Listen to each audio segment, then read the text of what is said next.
What's up, Cincinnati? How's it going? Yeah. Keep it going. Yeah, thank you. Keep applauding. Pat yourselves on the back. You deserve it. You're you back really here do. with Foleytronics YouTube. My name is Alex, and this is Peter. And today we have a crazy treat for you. We have an EMS Synthi Hi-Fli guitar synthesizer or effect, whatever. You can find this used by all the heavy hitters of the day. We're talking Pink Floyd, we're talking Steve Hackett of Genesis, we're talking JPJ, John Paul Jones. All those guys used it because they know what's up. This is actually our second one that we've had here, which is cool because there were only about 350 of these made. It came in experiencing Dickens, as you would guess. The fuzz, ring modulation, and sub-octave were all out.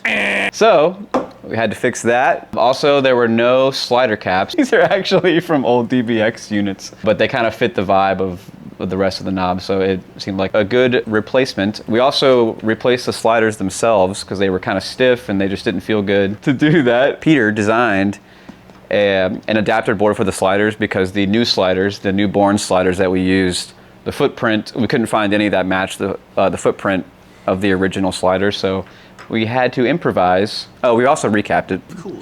And there were also some traces along the way that needed to be reconnected. There's like these connector pins that connect the motherboard to the boards that are attached to the bottom of this panel. Over time, you know, it just kind of gets a little crazy, so I had to repair some traces there. Also, just during the repair, the thing's like so old and finicky that if you're not careful, you'll lose some pads or lose some traces that you have to repair. How would you rate the serviceability of this item? Serviceability, unfortunately, is pretty low. Probably Sorry, EMS. one of the lowest you can get on our serviceability scale. But actually, Alex has been blessed with some very unserviceable items recently. Yeah, lots of have synths, PPG synth, as you guys have seen. Cool synth, awful serviceability. But yeah, so now after all that, this thing sounds great, looks great, and now we'll kind of take you through some of the different effects and like how it works and some sounds that you can get with this thing. I'll let Peter get into that a little bit. So I'm playing Michael's PV-T60 guitar. It's really, really cool. We are plugged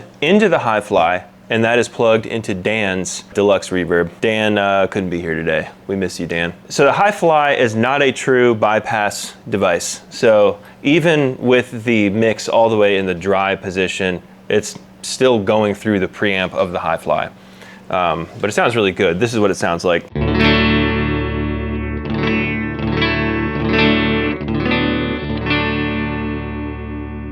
So this is the mixing slider. So when you bring it down, now you can start to hear. You can hear some craziness. I think one of my personal favorite parts about this thing is this slider right here. Because normally with phasers, you have like a slow LFO, like that. But with this one, you can do it manually, and I just love that.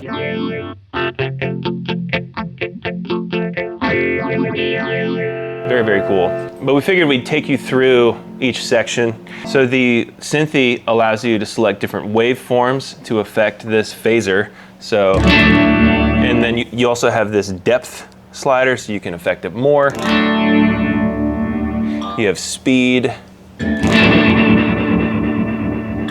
And then they have different circuits here. This one's called Meow.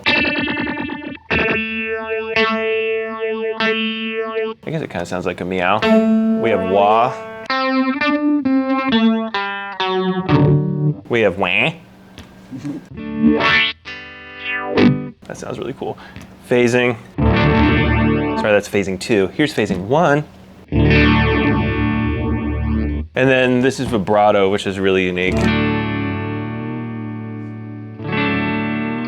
Oh yeah, and then another thing about the Hi-Fli that's kind of crazy is it has this envelope detector. So you can have the amplitude of your input signal, like for example with this guitar, you can change the phase filter as you play. So, but you really have to set it correctly in order for it to work. So as I play, it changes the phasing frequency shift, which is nuts.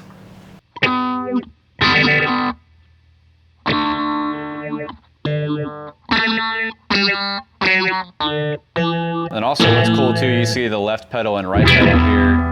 Any of these parameters can be adjusted by these 2 foot pedals. So this whole phaser section is all controllable with the right pedal. For example.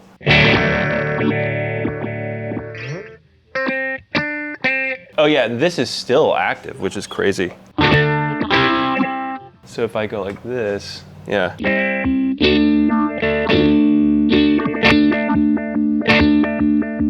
It's very sensitive. Yeah, and then the same thing with the left side with the sub-octave and fuzz. All of that is controllable with the left pedal. Left pedal. So let's go over there. The fuzz is nuts.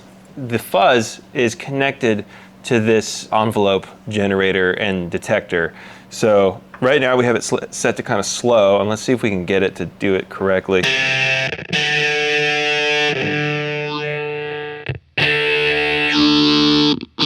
There we go. So it starts low and then goes, obviously it gets louder, which is crazy.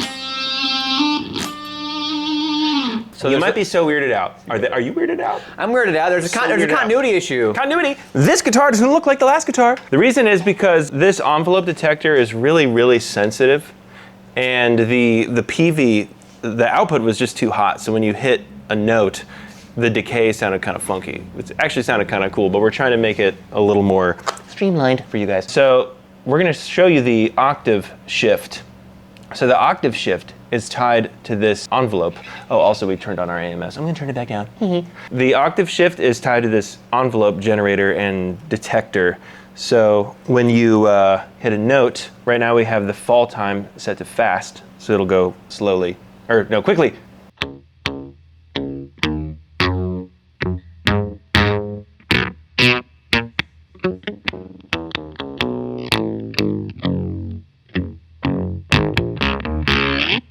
Here, I'm going to turn that down.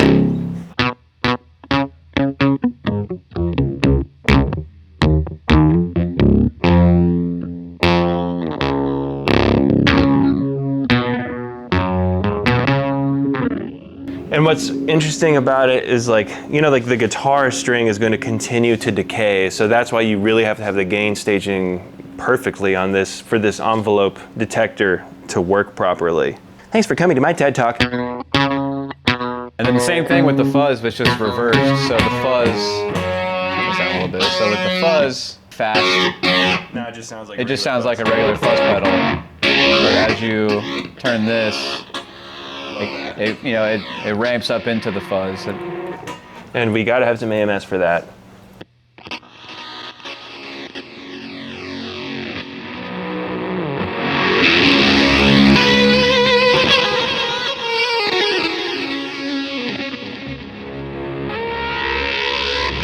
That's crazy. I guess we should explain the ring modulation a little too. I suppose we should. So the ring modulation on here, it's not what you would expect a regular synthesizer ring modulation to be. Not a true ring modulator. You won't get the metallic crystal-y sound, I guess. It basically doubles the frequency here, so it just kind of emphasizes whatever you have going on. So if you have the sub up, you can hear it kind of emphasizes. That sounds kind of interesting. Yeah.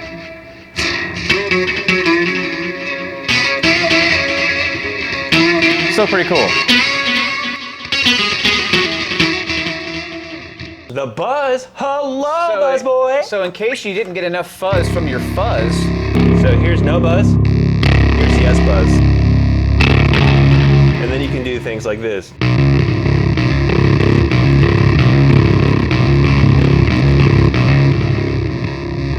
The light from the window is a crack in the sky.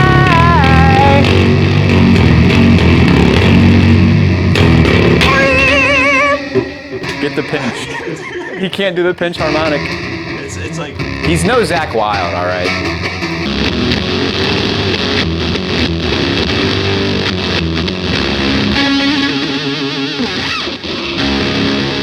All right, we are totally... We're off the rails. We're brain dead. We didn't talk about top boost. Yeah. So here's our signal with no fuzz. Add some top boost. Ow! It's a little crazy. But you can change the frequency shift. That is just so cool. I want that. Every now and then, It gets you into that Hendrix. yeah, you just go.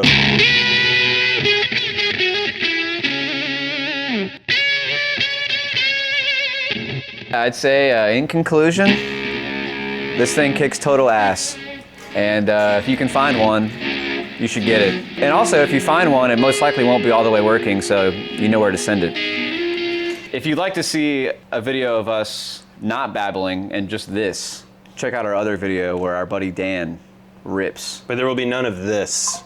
I think there is this. Please like, subscribe, follow, watch our videos, check out the Patreon. We salute you. Yes, we do. And there's a part to Take it away, Peter.